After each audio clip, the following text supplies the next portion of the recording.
Hiyo mambo ya kusema kama Jenamu iko ni uongo mtupu.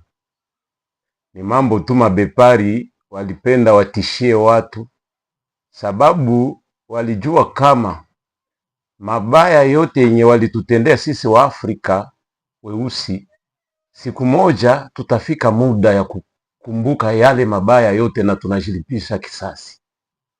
Sasa hivi kalomba watutishie kupitia Biblia kama Jenamu iko. Lakini sasa kama Jenamu iko, ni nani aliyefika kule akatoka mumwili? Sababu wanasema mtu akifanya zambi ndiye atendaka Jenamu, mwa ile moto ya milele.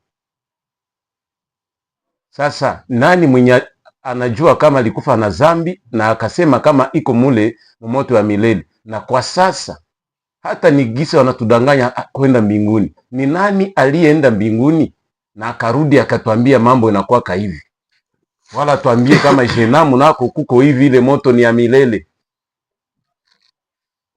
Kuko watu wengi wa Afrika wa asili kweli wanajua ile mambo ya moto. Kuna historia na sio historia, lakini ni ukweli yenye ilipitaka Afrique du Sud kupitia ule bwana wanamwita Shaka Zulu. Ule Shaka ilifika wakati saa wale wa misionere wanakuja wanasema kweli kama wanakuya funza watu,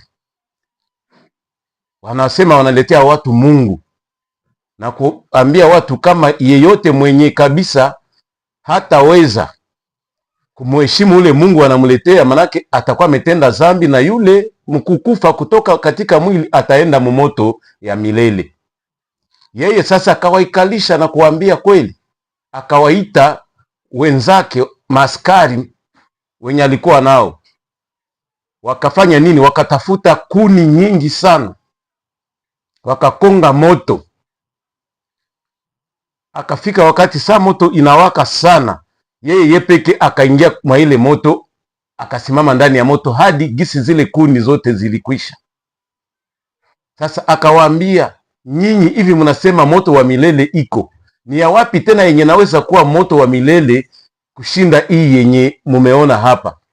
Na moto kuni ziliisha na hata hakulungula, ni mavazi alikuwa navaa haikulungula, na nyele moja haikulungula. Sasa wanaendelea kutudanganya kama moto wa milele iko, lakini ile yote ni uongo, ni kututishia tu tukuwe na boga. Na ndiyo maana kweli sawa gisi hata wanasema zambi haiko, makosa ndiyo iko. Wanatuambia mwenye anatenda zambi anaingia moto wa milele, lakini kweli ni uongo. Na ukauliza hata wale mapasta, hata wale mapadiri, hawataweza kukwambia kama ile moto wa milele iko. Ni mambo nao ni utapeli tu, wanakuwaka wako na danganya watu, sababu wao ni wakomisionere ya wale wenye walitufanyizaka hizo majeuri. Ndiyo hivyo kabisa, lakini kiukweli moto wa milele haikuwake. Shukrani, mada nzuri sana. Tuseme kwamba habari za Jenamu, habari za mbinguni haziachani, na zote zinajengwa juu ya pesa. Nahisi kwamba ni strategia kutafuta pesa tu. Pasta akapenda atowe dolari nyiko mfuko yako, anakufundisha habari za kwenda mbinguni, anakufundisha habari za kwenda Jenamu. Hivyo hivyo padiri, hivyo hivyo shehe, wote ni watoto wa baba moja. Na kiukweli kama moto iko, inamaanisha kwamba ni Mungu wa Biblia ndiye ataweka watu kwenye jehanamu. Lakini Mungu aliyeziumba mbingu na nchi, yule Mungu ni baba. Yule Mungu ni baba kabisa.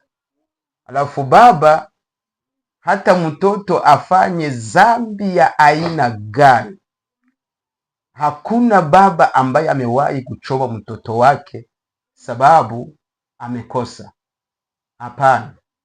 Naweza kumupa adhabu nyingine, lakini hawezi fikia kiasi ya kumweka kwenye moto kwa sababu amefanya kosa.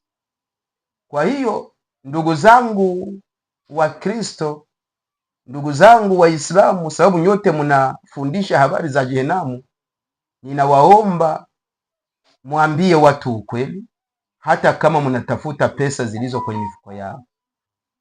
Jehenamu haiko, kama vile mbingu haiko. Unajua kama madini zinajenga juu ya strateji ya kuambia watu uongo, na unakutana ndani ya maneno walio nayo hakuna precision. Kuna wamoja wanasema anayefanya dhambi ataingia Jehenamu, lakini ukiwauliza anayetenda mema ataingia wapi, wamoja wanakuambia ni mbinguni, wengine wanakuambia ni paradiso, wengine wanakuambia ni ahera. Alafu unajiuliza mbingu, Jehenamu, paradiso, hizo site zinajengwa wapi? Unashindwa kujua. Ukiambia pasa hivi napenda mbinguni, acha nikupeleke mbinguni sasa hivi, anaanza kutetemeka na hata anakimbia.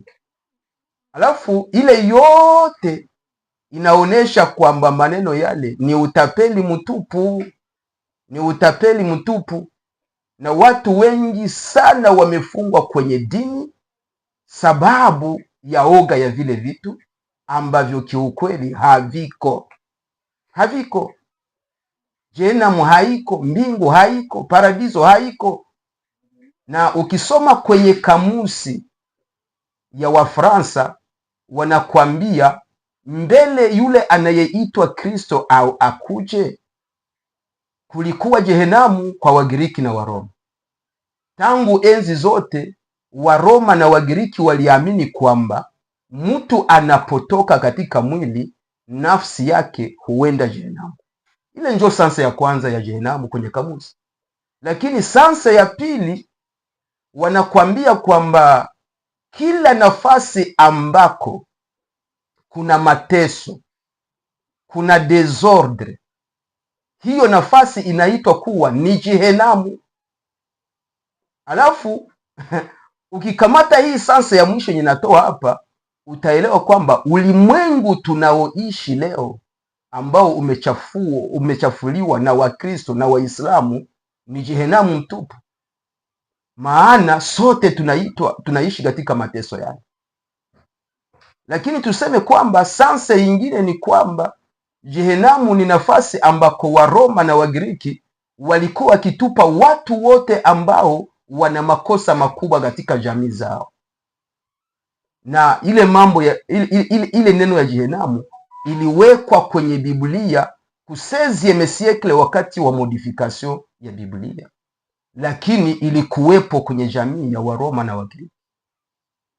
Yaani tuseme kwamba muumbaji hajui Jehenamu, roho takatifu zote hazijue Jehenamu, lakini tunalolijua ni kwamba kuna ulimwengu wa kiroho ambako mtu akitoka katika mwili anaenda endelesha maisha huko. Na kama ulitembea vibaya, kuna wale ambao wanatupiliwa mbali, wanaendelea kufungwa kwenye ulimwengu huu na kufunzwa upya hadi ile roho itakapokamilika, inarudishwa tena ulimwengu katika mwili mwingine. Kwa ufupi, Jehenamu ni utapeli mtupu ambao watu walitunga ili waendelee kumaintenir watu wengine katika domination ya kwao, lakini katika ukweli wote ile jambo halipo.